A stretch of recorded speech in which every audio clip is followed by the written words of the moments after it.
Hi friends, welcome to సాత్విక kitchen and vlogs. ఇప్పుడైతే కార్తీక మాసం అనేది నడుస్తుంది కదా.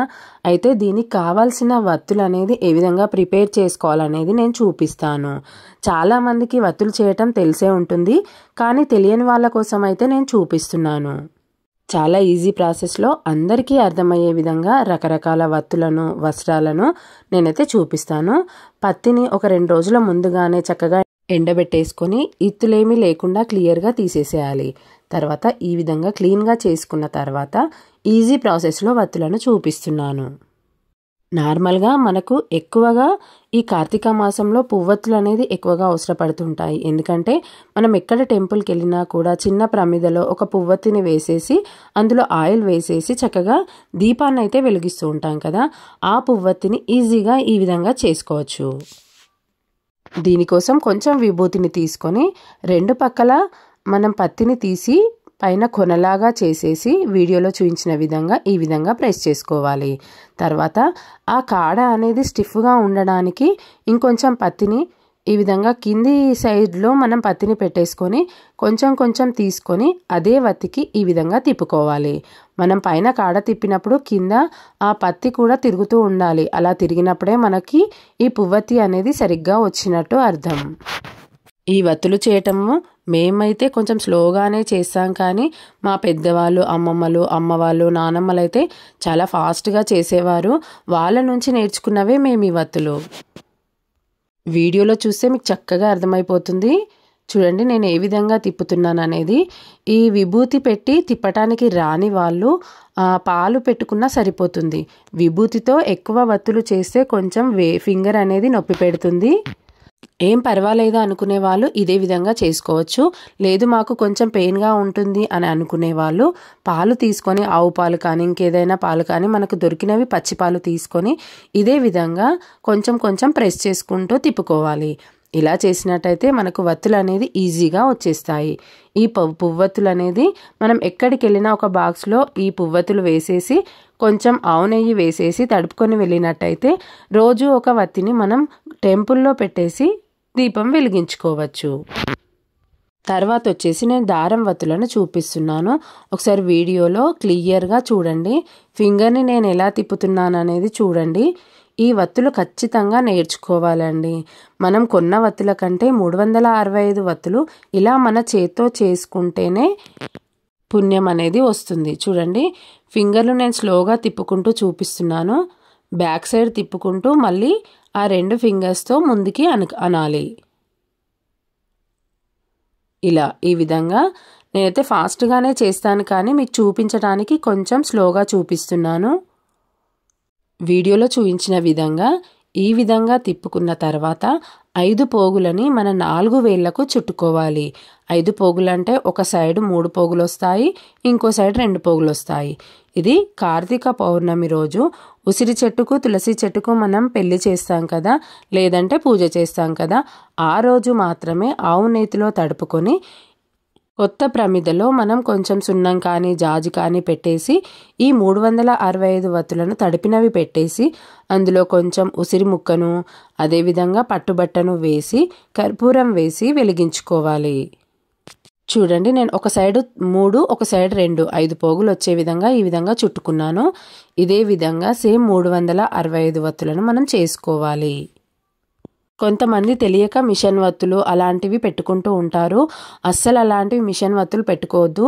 ఇలా మనం దేవుడి కోసం ప్రిపేర్ చేసుకొని పెట్టుకుంటేనే చాలా మంచిది.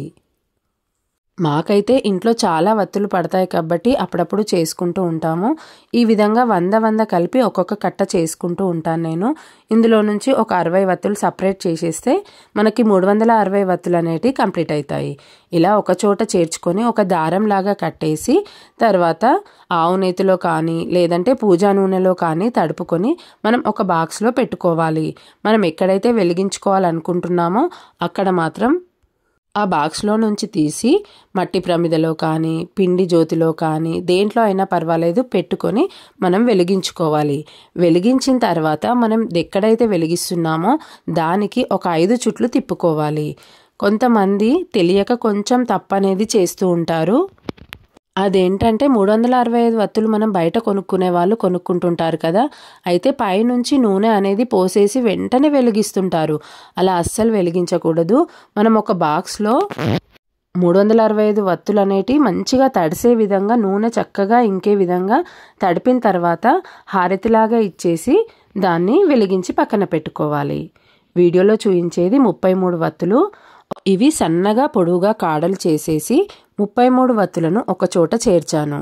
ఒకసారి చూడండి, 33 వత్తుల్ని ఒకే చోట చేర్చేసి దానికి సన్నగా ఈ పత్తితో దారాన్ని చేసి కడుతున్నాను. ఇది ఎందుకంటే ముఖ్యంగా కొంచెం బిజీగా ఉండేవాళ్ళు, జాబ్కి వెళ్ళేవాళ్ళు, 33 పిండి జ్యోతులు చేసుకోవటానికి వీలు లేని వాళ్ళు ఈ విధంగా ఒకే చోట కట్టలాగా కట్టేసి దీన్ని మట్టి ప్రమిదలో కానీ లేదంటే ఒకే పిండి జ్యోతిని వెడల్పుగా పెద్దగా చేసేసుకొని అందులో నూనెలో చక్కగా ముంచిన తర్వాత ఈ వత్తిని అందులో పెట్టేసి వెలిగించుకోవచ్చు. ఏ టెంపుల్లో పెట్టుకున్నా కూడా ఒక వత్తిని చక్కగా నూనెలో అద్దుకోవాలి. నూనె మొత్తం అన్ని వత్తులకు ఇంకే విధంగా మనకు చక్కగా తడుపుకోవాలి. తర్వాత దీన్ని ఎక్కడైనా సరే ఉసిరి చెట్టు దగ్గర కానీ, శివాలయంలో కానీ, టెంపుల్లో కానీ, లేదంటే తులసి కోట దగ్గర కానీ ఇలా తయారు చేసుకొని మనం వెలిగించుకోవచ్చు. పువ్వొత్తులు అసలే చేయటానికి రాని వాళ్ళకు ఇంకొక పద్ధతి అయితే చూపిస్తాను.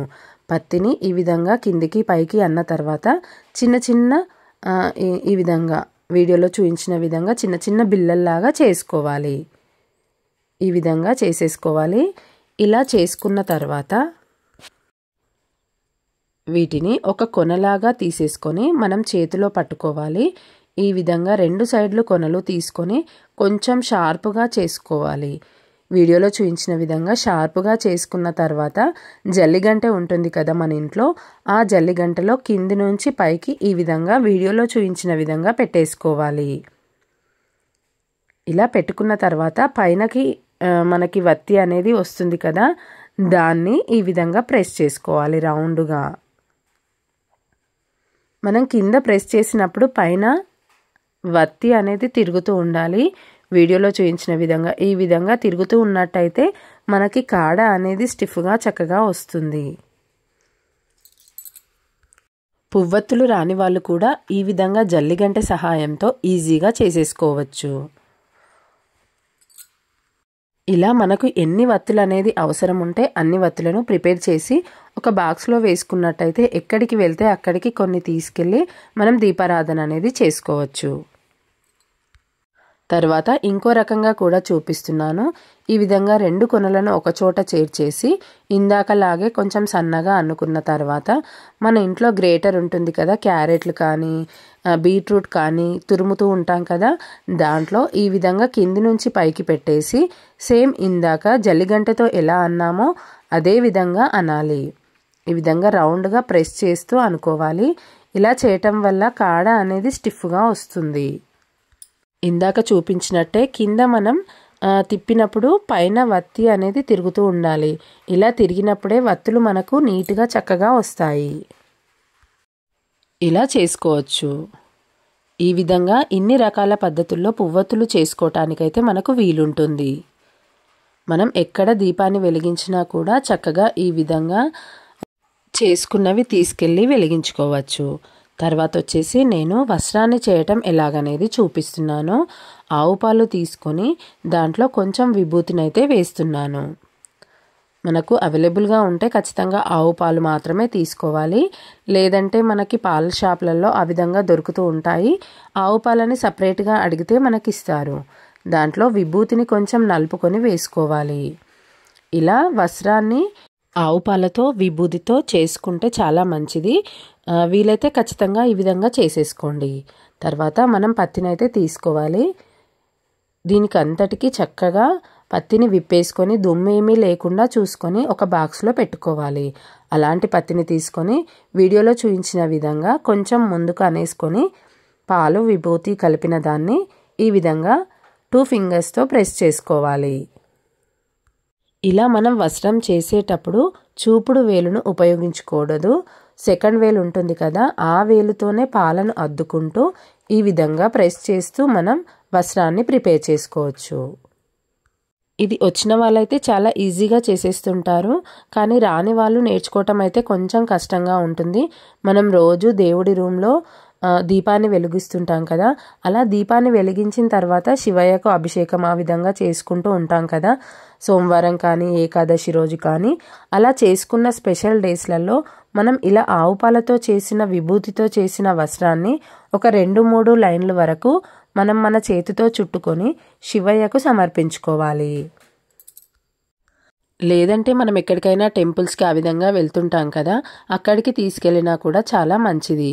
అయితే ఇలా చేసేటప్పుడు ఒక్కొక్క బుగ్గను 365 అని కౌంట్ చేసి చేసుకోవాలి. మన ఊర్లో ఎక్కడైనా టెంపుల్కి వెళ్ళినప్పుడు ఈ ఒక్కొక్క బుగ్గను కౌంట్ చేసి 365 బుగ్గలుగా చేసుకొని రౌండ్గా చుట్టి శివయ్యకు సమర్పించుకోవచ్చు.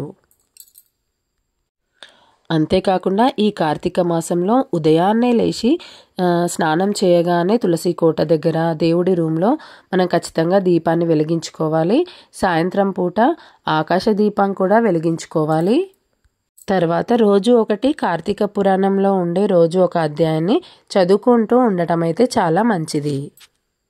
చూసారు కదా, ఇలా వస్త్రాన్ని ప్రిపేర్ చేసి పెట్టుకున్నట్టయితే మన ఇంట్లో అప్పుడప్పుడు శివయ్యకు కానీ లేదంటే తులసి చెట్టు దగ్గర కానీ పెట్టుకోవటానికి ఈజీగా ఉంటుంది. తర్వాత వస్త్రాన్ని నేను పసుపు కుంకుమ గంధంతో ఎలా చేయాలనేది చూపిస్తున్నాను. కొంచెం గంధం వేసాను, తర్వాత కొంచెం కుంకుమ పసుపు రెండుటిని యాడ్ చేసుకుంటున్నాను. తర్వాత ఇందులోకి కొంచెం వాటర్ని యాడ్ చేస్తున్నాను. తగినన్ని మాత్రమే వేసుకోవాలి. వాటర్ అనేది ఎక్కువగా వేయటం వల్ల పల్చగా అవుతుంది. మన ఫింగర్కి అద్దే విధంగా మాత్రమే వాటర్ని యాడ్ చేసుకోవాలి. ఇలా చక్కగా మన సెకండ్ ఫింగర్తో కలుపుకోవాలి. మనం ఏ పని చేసినా కూడా మొదటి ఫింగర్తో చేసుకోకూడదు, సెకండ్ ఫింగర్తోనే చేసుకోవాలి. ఈ విధంగా పత్తిని తీసుకొని ఇందాక చూపించినట్టుగానే 2 ఫింగర్లతో ఈ విధంగా ప్రెస్ చేసుకొని కొంచెం లాగాలి. మనం ప్రెస్ చేయగానే కొంచెం పత్తిని లాగినట్టయితే మనకు సమానంగా వస్తుంది. బుగ్గల్లాగా చక్కగా వస్త్రం అనేది మనకు కనబడుతుంది. ఇలా వస్త్రాన్ని మనకు ఎంత అవసరం ఉంటే అంత వస్త్రాన్ని ప్రిపేర్ చేసుకోవచ్చు. శివుడికి మనం ఈ విధంగా పసుపు కుంకుమతో చేసిన వస్త్రాన్ని సమర్పించకూడదు. ఎందుకంటే శివుడికి పసుపు అనేది వేయకూడదు. ఓన్లీ విభూతి పెట్టిన తర్వాత గంధంతో అలంకరించి తర్వాత కుంకుమ మాత్రమే పెడతారు. అందుకని చెప్పేసి పాలు విభూతితో చేసిన వస్త్రాన్ని శివుడికి సమర్పించుకోవాలి. ఇలా కార్తీక మాసం వచ్చిందంటే రకరకాల వత్తులు, వస్త్రాలు, పువ్వొత్తులు, దారం వత్తులు ఇలా చాలా అంటే చాలా పనే ఉంటుంది. ఒక 4-5 రోజుల నుంచి పత్తి విప్పుకోవటం, వత్తులు చేసుకోవటం ఈ ప్రాసెస్ అనేది నడుస్తూ ఉంటుంది. సోమవారం రాగానే పిండి జ్యోతులు పెట్టుకోవటం కానీ దీపాలు వెలిగించుకోవటం ఇవన్నీ చేస్తూ ఉంటాము. మీరు కూడా ఈ కార్తీక మాసంలో వీలైనంత వరకు నేను చూపించిన విధంగా ఈజీగా వత్తుల ప్రాసెస్ అనేది చూసి నేర్చుకోవచ్చు. చాలామంది టెంపుల్స్కి వెళ్ళే వాళ్ళు తెలియకుండా కొన్ని తప్పులు చేస్తూ ఉంటారు. 365 వత్తులు అక్కడే కొనుక్కొని పైన నెయ్యిని వేసేసి అలాగే ముట్టిస్తూ ఉంటారు. అలా కాకుండా ఒక బౌల్లో కానీ కంచుల్లో కానీ నెయ్యి కానీ నూనె కానీ అన్ని వత్తులకు తడిసే విధంగా తడుపుకున్న తర్వాత మాత్రమే వెలిగించి తర్వాత హారతిలాగా ఇచ్చేసి అక్కడ పెట్టుకోవాలి.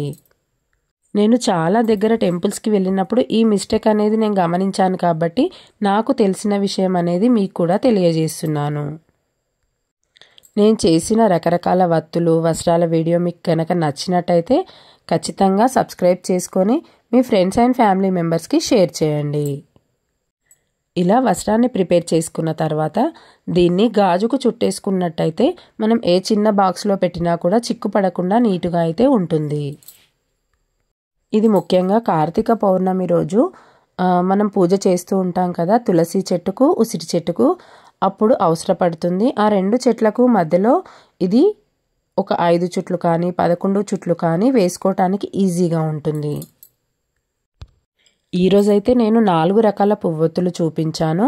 అదేవిధంగా రకరకాల వస్త్రాలు, ఆవు పాలు విభూతితో చేసిన వస్త్రం కానీ అదేవిధంగా గంధం పసుపు కుంకుమతో చేసిన వస్త్రాలు, ముఖ్యంగా కార్తీక పౌర్ణమి రోజు 365 వత్తుల్ని ఏ విధంగా చేసుకోవాలి, ఎలా వెలిగించుకోవాలనే విషయాలను కూడా చెప్పాను. నా వత్తుల వీడియో కనుక మీకు నచ్చినట్టయితే ఖచ్చితంగా లైక్ చేసి ఫ్రెండ్స్ అండ్ ఫ్యామిలీ మెంబర్స్కి షేర్ చేయండి. ఇలాంటి వీడియోస్ కోసం నా ఛానల్ని తప్పకుండా సబ్స్క్రైబ్ చేసుకోండి. Thanks for watching. మళ్ళీ ఒక మంచి వీడియోతో కలుద్దాం.